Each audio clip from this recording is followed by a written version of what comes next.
Okay, hi guys. Today we're going to talk about Cambrian explosion. This is a pretty short and sweet chapter. It's really mostly conceptual, and so it should be a no-brainer to learn about this phenomenon as well as its explanations, the hypotheses that try to explain this very incredible phenomenon that happened on Earth at some point, which is basically the phenomenon for which we as a species are alive. All right, so before we understand what is Cambrian explosion, let's take a look at these geological um, eras and periods of times. And let's understand what mostly is the story or the history of life on Earth here. Um, you know that from somewhere around 3.5 billion years ago, we only had on Earth, we only had bacteria. We know that we have fossil record, and for a very long time, very long time. So we're kind of around here, okay, when first life may have appeared. For a very long time, life on Earth has been really simple. Bacteria, and then at some point there was appearance of eukaryotic cells, but they were still single cell eukaryotic cells such as protists. And it's not until um, recently, in terms of course, geological timing, that the diversity of life that we observe on Earth nowadays has appeared. So you have like more than 2 billions of years of very boring, not so much evolution happening on Earth. Just bacteria, single cell eukaryotes. And it's not until about 500 million years ago, MYA always stay for million years ago, that there is an explosion of life on Earth.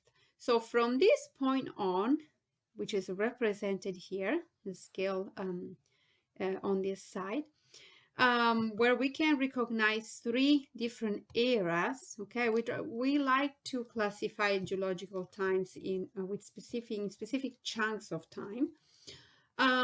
So in this specific era, Paleozoic, known as Paleozoic, that you have all of a sudden, from this very boring type of life, you have such an explosion of life, appearance of such complex animals all of a sudden on Earth. And as you can imagine, like it triggers a question already in your mind: how and why did this happen just at that time? Not before, not later, but just at that very specific time.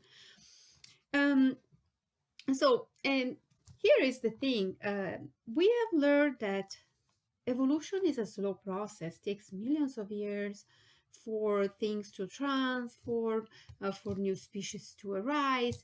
And here, in a relatively very short period of time, less than 100 millions of years, here, you have the appearance of all the complex life, all the phyla of animals that we talked about so far, from sponges to fish and to even mammals, happens in such a very short period of time. And so the question here is like, how? Why? This short period of time, of course, talking about geological timing, it's almost in contrast, and it almost doesn't make sense with what we have learned about evolution.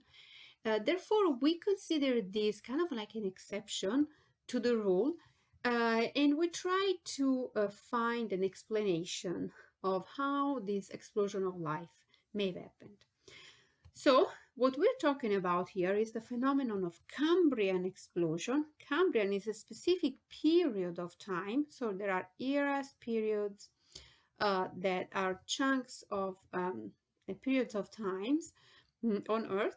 So Cambrian is a section of time of the Paleozoic era that started about 542 millions of years ago.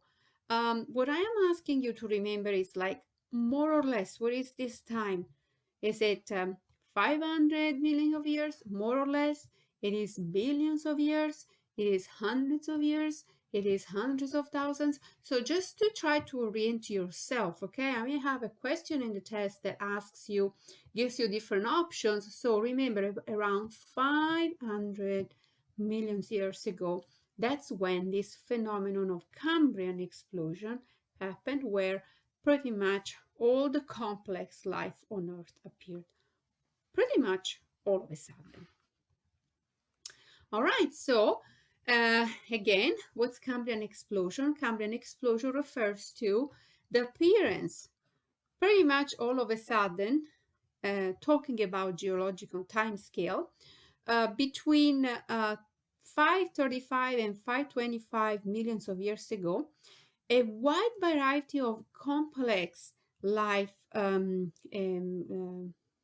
organisms, living organisms appeared on Earth. From going from almost like the unicellular life like protists to organisms complex like this, you understand that it's something that puzzles scientists. How did this happen just all of a sudden, where for billions of years life had been just unicellular, not much evolution, not much complexity had appeared on Earth?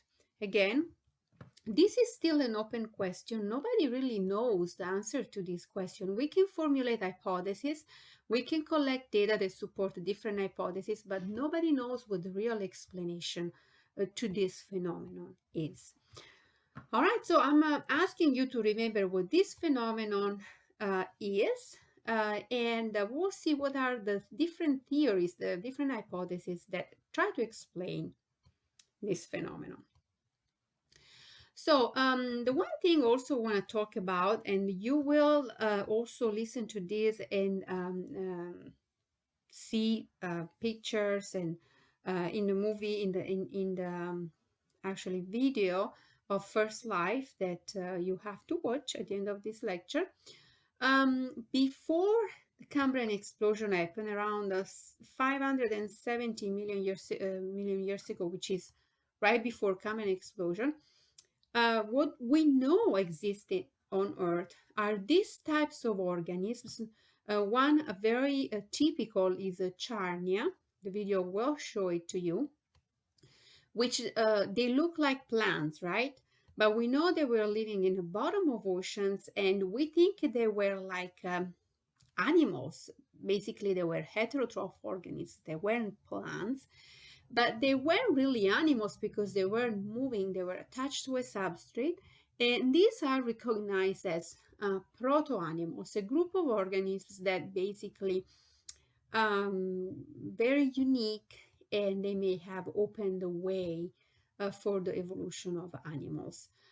We have a lot of fossil record. The video also will show you lots of fossils of this particular one, Charnia. And the narrator will tell you about this even more. Okay, so please watch the video again. This is important. Remember, videos are as important as the lectures. All right, so this was what was present on Earth as the biggest complexity that you could find on Earth around the time before Cambrian explosion. So no motion. Then all of a sudden, you have appearance of such a diversity of life. Organisms develop eyes, develops locomotion structures, and they're all bizarre forms with many legs and some even with many eyes. And this is not just a drawing made out of the imagination of an artist. All these are drawings that are reconstituted from fossil record. We have very well preserved fossil record of the Cambrian period, and I will talk about where you can find these fossil records. You could take a trip one day when all this mess that's going on in the world right now is resolved. You could take a trip, okay, to a place pretty much in Canada where you can find the evidence of the existence of these organisms that are depicted here, okay, very well preserved. All right, so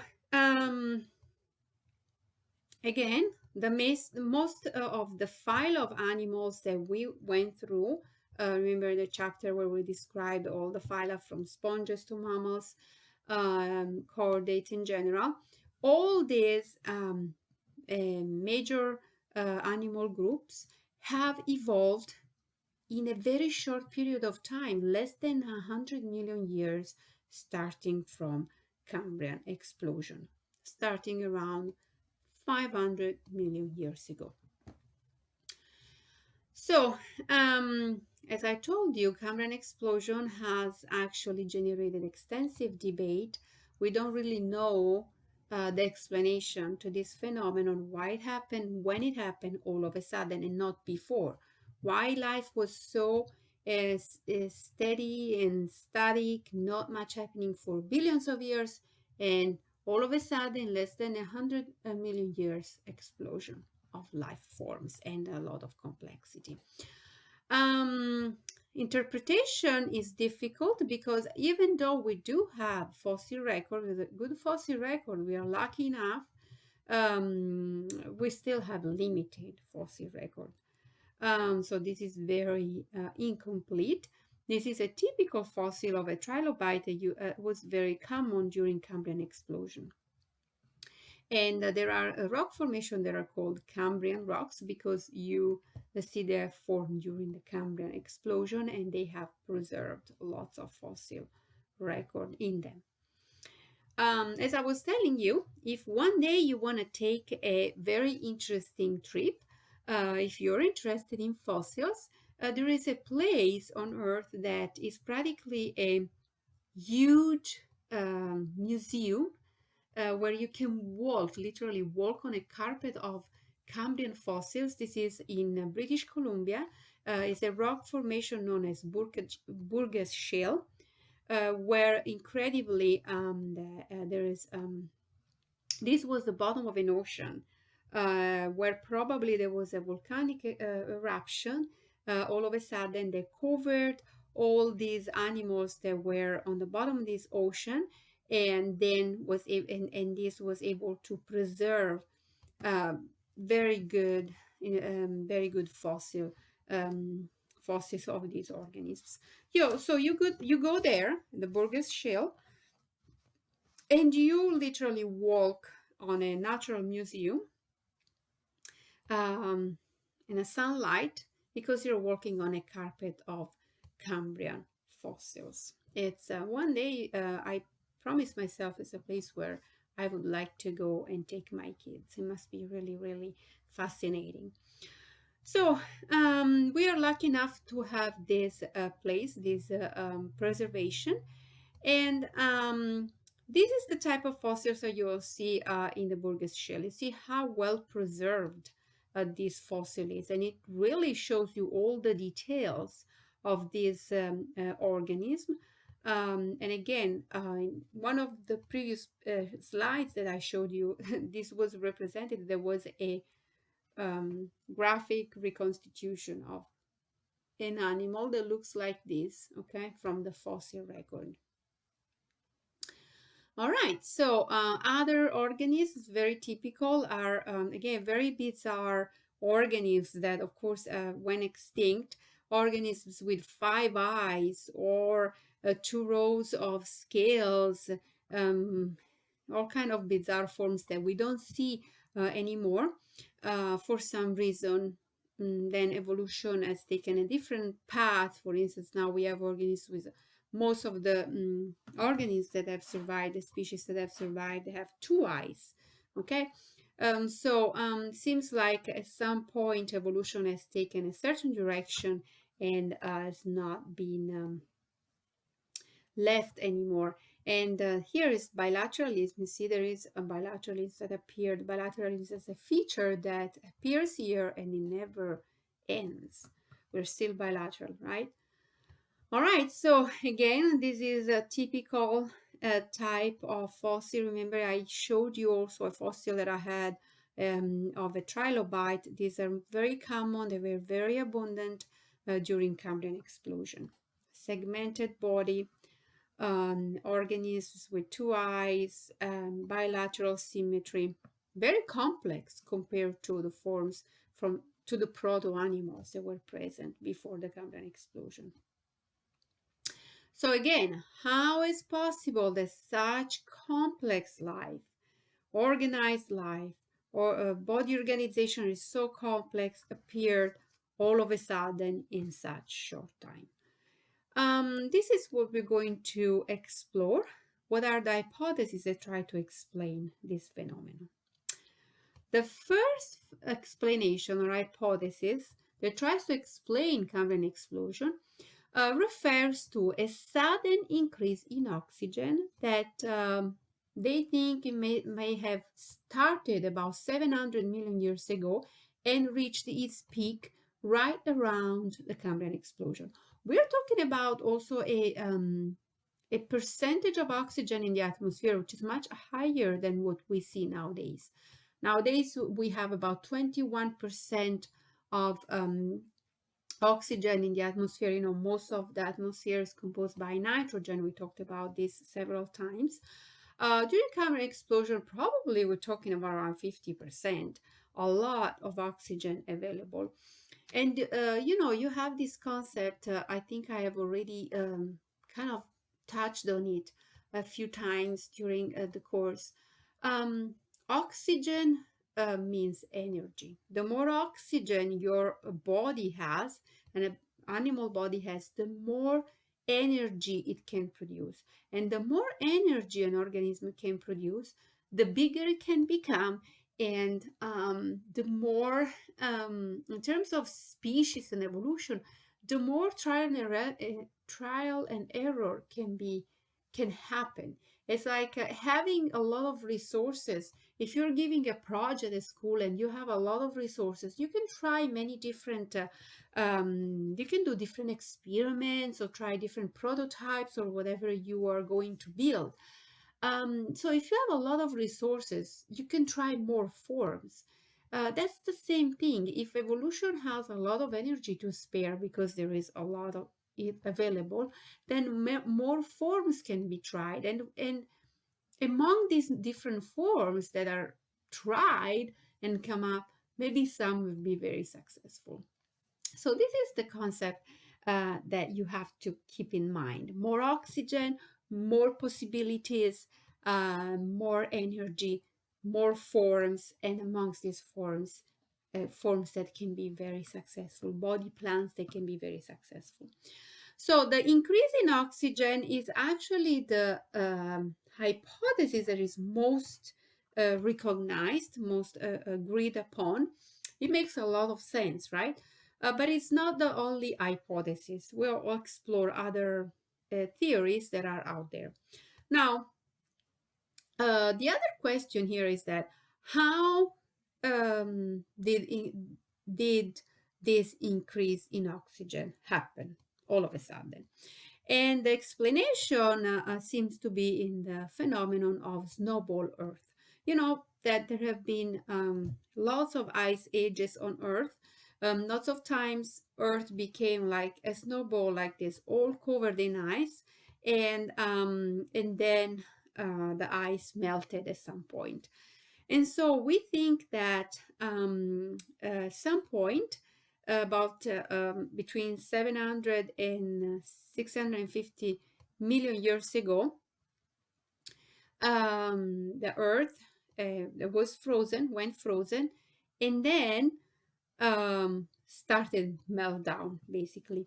And when it started meltdown, released the melting of the ice released lots of nutrient in the oceans. And who was there in the oceans that survived were cyanobacteria. And cyanobacteria, as you know, do photosynthesis. And they started to release a lot of oxygen in the atmosphere. And that brought to the phenomenon of increase of oxygen in the atmosphere, and therefore Cambrian explosion happened. So that's in synthesis what we think it happened. Listen to the video that I'm going to play at the very end. It tells you more about snowball Earth, and it shows you images. So hopefully it'll help you to remember this phenomenon. All right, so first explanation, we knocked it down. Explanation number 2. You know, when we talked about the phylum of animals, I was asking you at one point, I introduced the phenomenon of reptile radiation. Reptiles underwent a radiation, which is an explosion of species all of a sudden. And I was asking you, if you remember, why do you think this happened? I don't remember if any of you tried to answer, but we came up with the idea that reptiles were the first group of animals to actually get into the inner land, because before them there were amphibians, and amphibians were could not leave areas where there was water. So they couldn't really go in the inner land in places where there was no water around. So the first group that has the luxury to do that is reptiles, because they have evolved all features, including the amniotic egg, remember, that allows them to get away from water. So you have this group of animals that end up in a place where there are no predators. They are the only one. They are the first ones. And so there are also lots of resources. When a phenomenon like this happens, then that's the perfect scenario where you have an explosion of species, a radiation, as we call. So seemingly likely Cambrian explosion could have happened as a result of a previous mass extinction, massive mass extinction.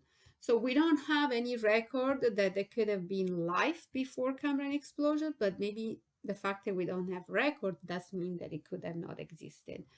So some scientists think that there could have been life before, we just don't have record of it. And a Cambrian explosion is just the result of a mass extinction, subsequent, a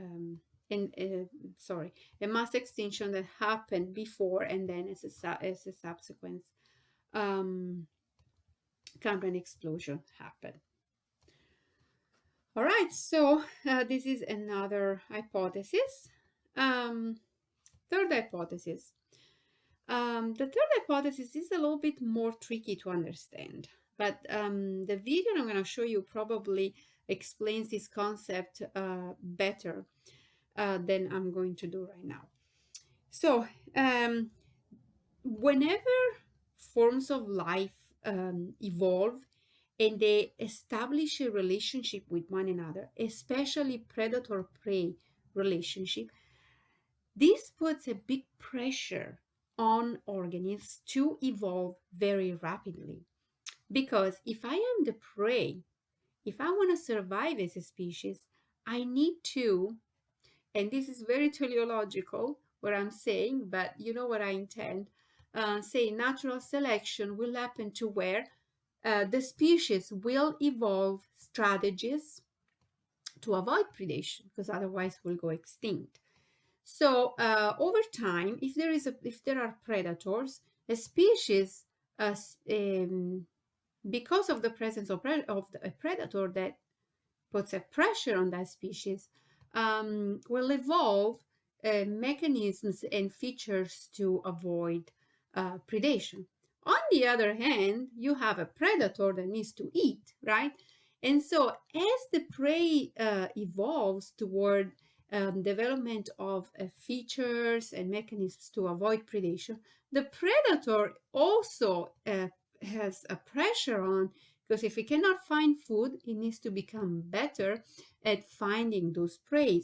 So we'll evolve strategies to find the prey in a more efficient way. So this kind of relationship puts pressure on, no matter if you're a predator or a prey, on organisms to specialize more and more and to evolve very quickly. So again, this is a concept that it's easy, I guess, to understand, but you have to really be able to understand this, how important are these relationships, and natural selection really here plays a very important role. And it's possible that really simply these kind of relationships have driven the fast evolution that we observe in Cambrian explosion. So these are the ecological factors, external ecological factors that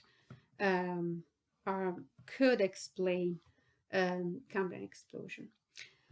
All right, so fourth and last explanation of Cambrian explosion, this is also a little bit tricky, is based on genetic factors. And because we have observed that all the organisms that starting from Cambrian explosion to modern organisms, we all present a so-called genetic toolkit, which is the same genetic toolkit. Basically, we have genetic tools that form a kit. But imagine those kits that sometimes you can buy at the store that are versatile, like you have pieces that you can put together in different way and give you a different tool. So basically, this is what this genetic toolkit is. It's a series of genes that you can duplicate, mix and match, change the order of, and very successful genetic toolkit group of genes that have appeared in Cambrian explosion in invertebrates and never left the animal world. We have the same genetic toolkit as an insect. We use them in a different way, but it's the same genetic toolkit. So this could also have been the key, the appearance of this kit that worked so well that now you can remanage it in so many different ways and make that different life forms. That's explained in very simple terms, but that's really just a concept, okay? It's a real genetic toolkit. I'll show you pictures of it. And again, this could explain also Cambrian explosion. And let me go, these are just pictures of creatures. Of course, they have the same genetic toolkit that we have. This genetic toolkit determines the body plan of an animal.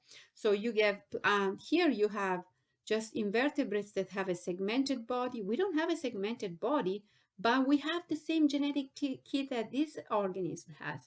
It's just a little bit remanaged, okay? So this genetic toolkit is known as Hox genes. Try to remember this for me, just this name, okay?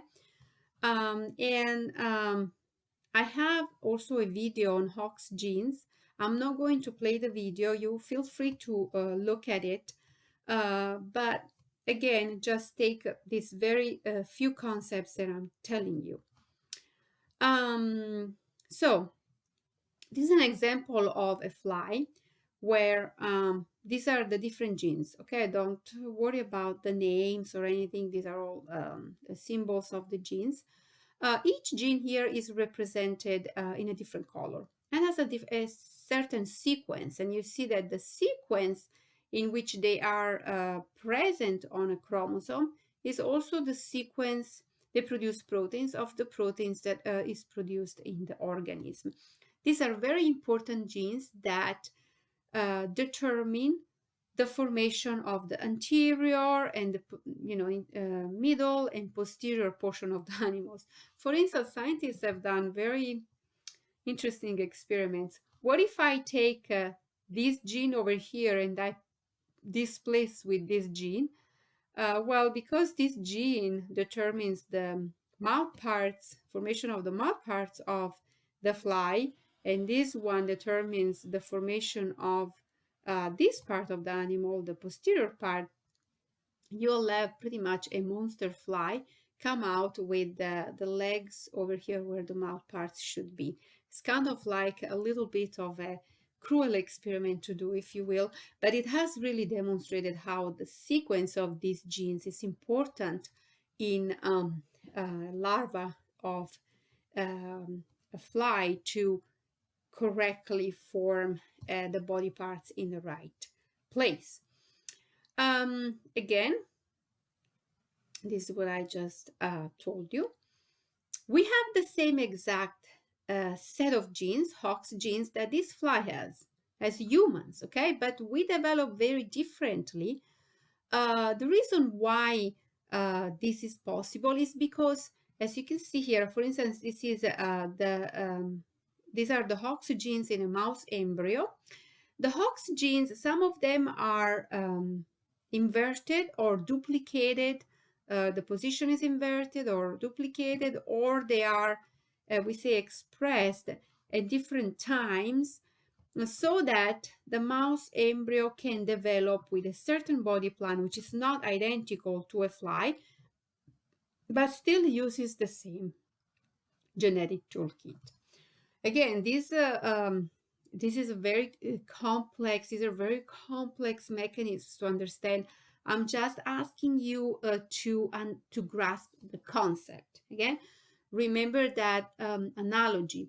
There are toolkits that you can buy that have several parts that you can combine together, and the combination of different parts together, you have the same exact parts, but you can combine them together in different ways and produce very different tools. This is the same concept. So you have the same parts, the same genes, but arranged in different ways, and then you can therefore produce very different body plans. Okay? So the appearance of this genetic toolkit that could have happened just by chance, because remember that there was a lot going on in that period of time, lots of trials and errors.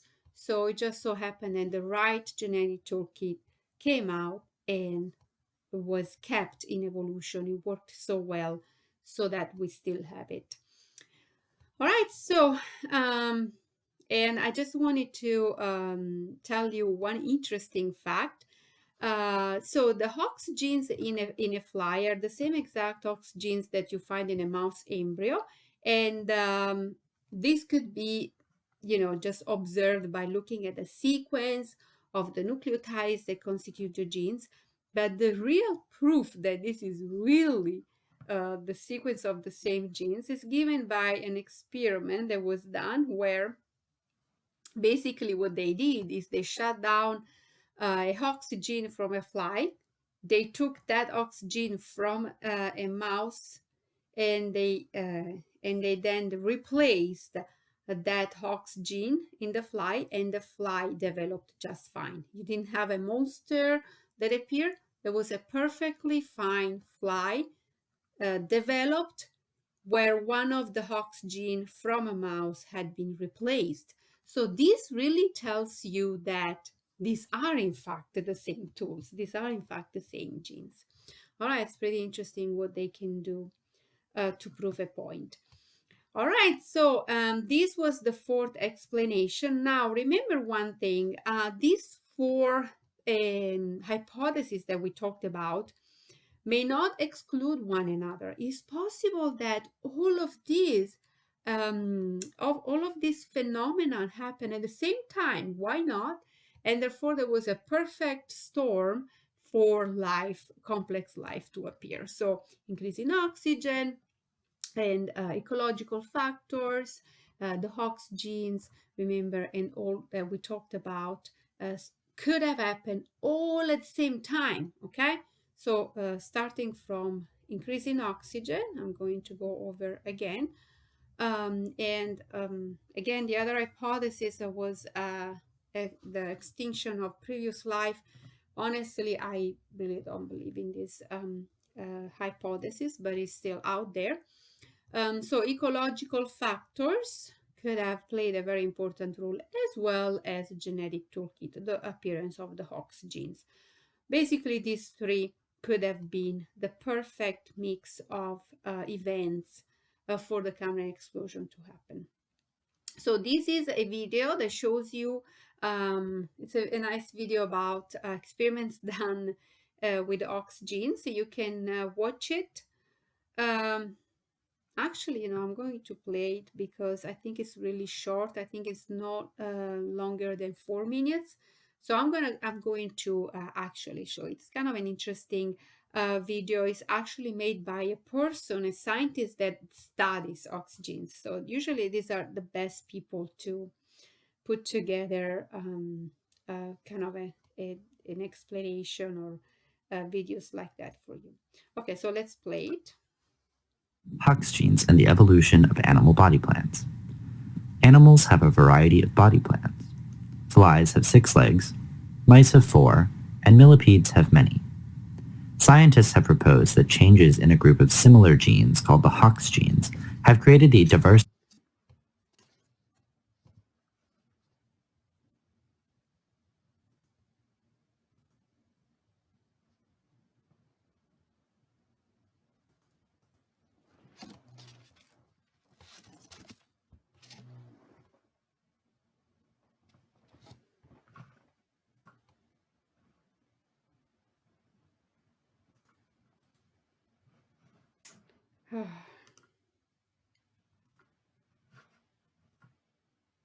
Hox genes and the evolution of animal body plans.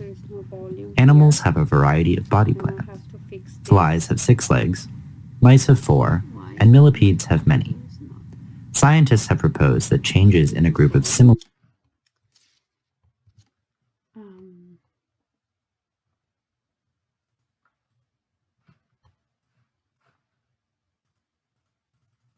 doesn't let me adjust the volume, which is a problem because I do want to show you another video. So I'm going to stop here and produce a part 2 of this lecture. Okay, I'll see you in a minute in part 2.